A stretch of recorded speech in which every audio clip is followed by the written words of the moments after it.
By 2050, nearly 7 billion people will cram into cities built for far fewer.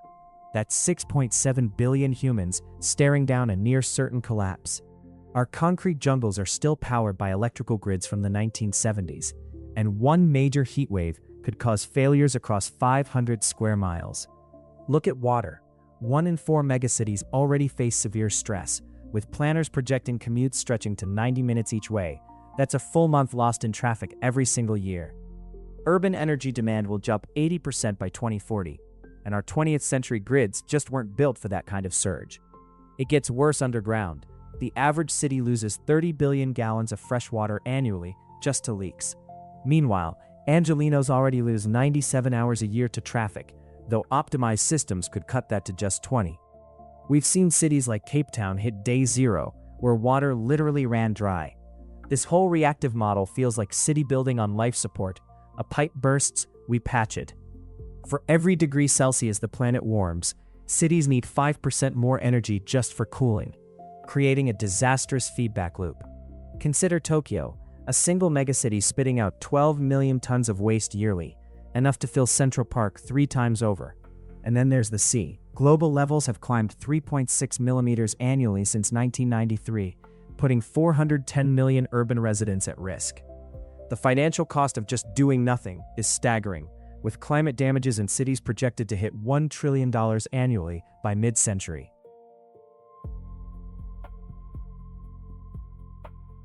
What if you could run 10,000 future simulations every single day, instead of planning a city for 20 years and then needing 5 overhauls in a century? That's the massive leap made by the Century Engine. This isn't just an upgrade. It's like swapping a paper map for a god-tier sim city packed with over 100 million active variables. We're now moving beyond short-term fixes to a visionary 100-year blueprint. At its heart, the Century Engine is a dynamic planning model powered by AI, designed to simulate countless potential urban futures. These aren't static drawings, they're built with generative urbanism, an AI process that creates and tests over 10,000 city variations daily. It simulates everything: climate change, population shifts, technological advances, even wildcards like a global pandemic, all to plan for real resilience. A human team once spent 5 years crafting a single 20-year plan, while this AI can generate the equivalent of 7.3 million of those annually. Think about that, a city digitally evolving millions of times each year. Singapore's Virtual Singapore offers a peek at this. It's a live 3D digital twin of the entire nation, constantly updated with data from its 5.6 million residents. This twin stress tests the city against theoretical 1,000-year floods and other extreme events, pinpointing vulnerabilities before they emerge. The model can forecast the economic impact of a new subway line 50 years out with 95% accuracy. For comparison, your phone's weather app struggles to predict rain 10 minutes from now. This level of precision is staggering. The Century Engine's long-term error margin is less than 0.01%.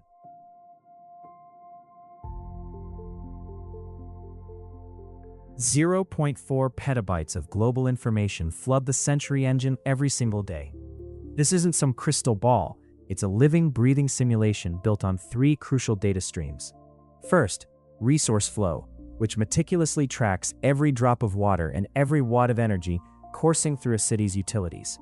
For just one megacity, this alone processes a staggering 1.2 petabytes. That's like streaming 600,000 hours of HD video, purely for its infrastructure. Next up is human dynamics, a pillar analyzing 980 terabytes daily, modeling everything from migration patterns to job markets and social moods. It predicts urban trends with startling 97% accuracy. It even knows you bought 3 oat milk lattes last week, calculating your exact economic footprint with 99.8% precision. Finally, climate impact dives deep, modeling sea level rise to the centimeter and projecting the 100-year flood line for every single building. For this climate piece alone, it simulates 10,000 different 100-year weather futures. The AI then cross-references all these pillars.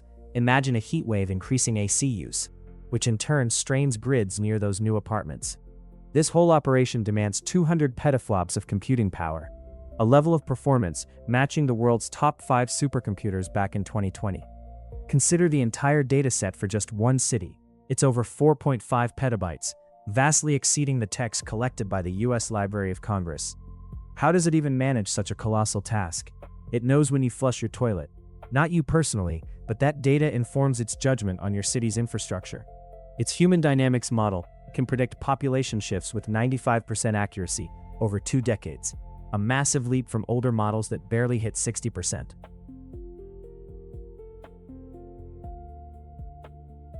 An AI calculated a near certainty, 99.7%, that a once-per-century superstorm would absolutely devastate Port Meridian's downtown in just 12 years.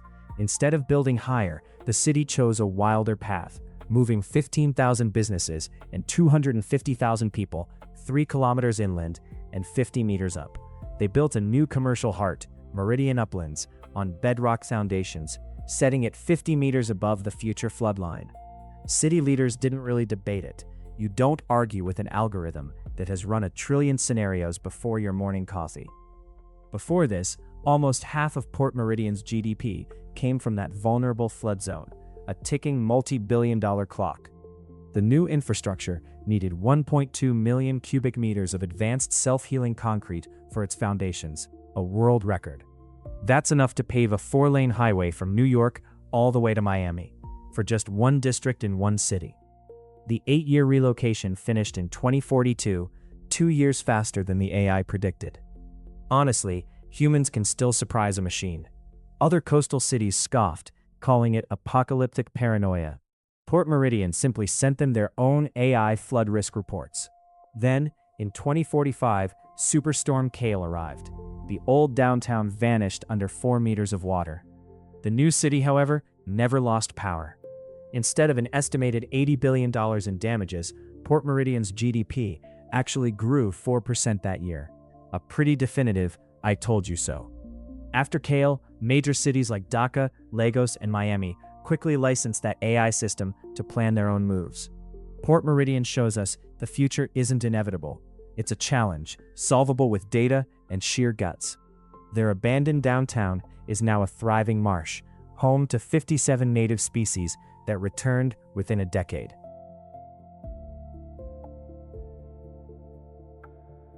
An algorithm called the population mobility factor saw 15,000 people, and for them, it meant losing homes their families had known for generations.